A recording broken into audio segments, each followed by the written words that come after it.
রাষ্ট্রের প্রধান বিচারপতি এটা একটা অভিভাবক সুলভ একটা পদ এবং অতীতে এই পদকে ব্যবহার করে আমাদের এখানে রাষ্ট্রীয় স্বৈরতন্ত্র ফ্যাসিবাদ এখানে একটা সাংবিধানিকভাবে এখানে জোরদার করা হয়েছে।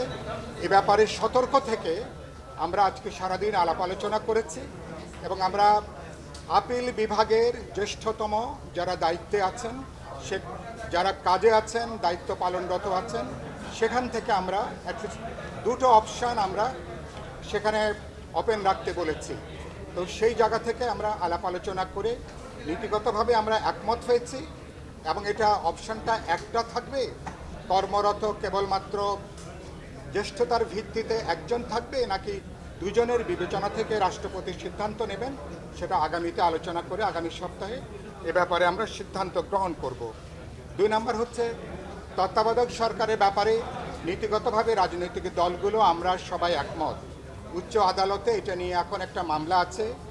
রিট আশা করি রিটের এই খুব অল্প দিনে রিটের একটা মীমাংসা হবে এবং রিট করার পরে তত্ত্বাবধায়কের বিধান আবার বাংলাদেশে চালু হবে।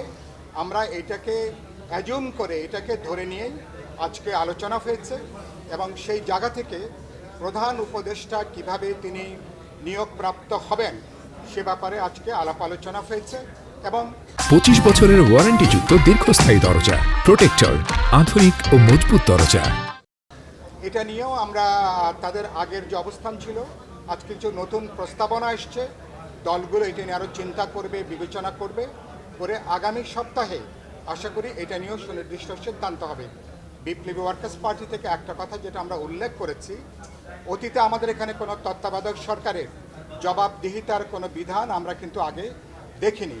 ফলে তত্ত্বাবধায়ক সরকার এটা 90 দিনের জন্যই হোক অথবা 120 দিনের জন্যই হোক, তাদের টেনিওরে তারা যে কাজগুলো সম্পন্ন করবেন পরবর্তী পার্লামেন্টের কাছে নির্বাচিত জনপ্রতিনিধিদের কাছে অবশ্যই এই সরকারকে জবাবদিহিতার বিধানটা এটাকে নিশ্চিত করা দরকার। আর এটা নিয়েও আমরা এটাও পরবর্তীকালে এটা নিয়ে আলোচনা হয়ে সিদ্ধান্ত হবে।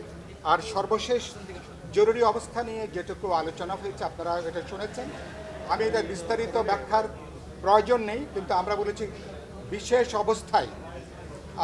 অবস্থায় জরুরি অবস্থা জারি করা যেতে পারে এবং তার বিধানটা পৃথিবীর অধিকাংশ দেশে যেটা কার্যকর আছে বাংলাদেশেও এই বিধানটা আমরা এখানে রাখতে চাই। দুটো ক্ষেত্রে জরুরি অবস্থা যাতে রাজনৈতিক দলগুলোকে হয়রানি অথবা তাদেরকে দমন পীড়নের হাতিয়ার হিসাবে ব্যবহৃত না হয় এই ব্যাপারটাকে একটা গ্যারান্টি ক্লজ হিসাবে এটাকে যুক্ত করা। আর কোন অবস্থায় জরুরি অবস্থা জারি করা যাবে গোলযোগ শব্দের পরিবর্তে ইতিমধ্যে আপনারা শুনেছেন আমরা বলেছি যুদ্ধকালীন পরিস্থিতি এবং সেদিক থেকে আমাদের স্বাধীনতা সার্বভৌমত্ব এবং রাষ্ট্রীয় অখণ্ডতা বিপন্ন হতে পারে এরকম কোনো পরিস্থিতি যদি তৈরি হয় তাহলে জরুরি অবস্থা সেখানে জারি করা যেতে পারে।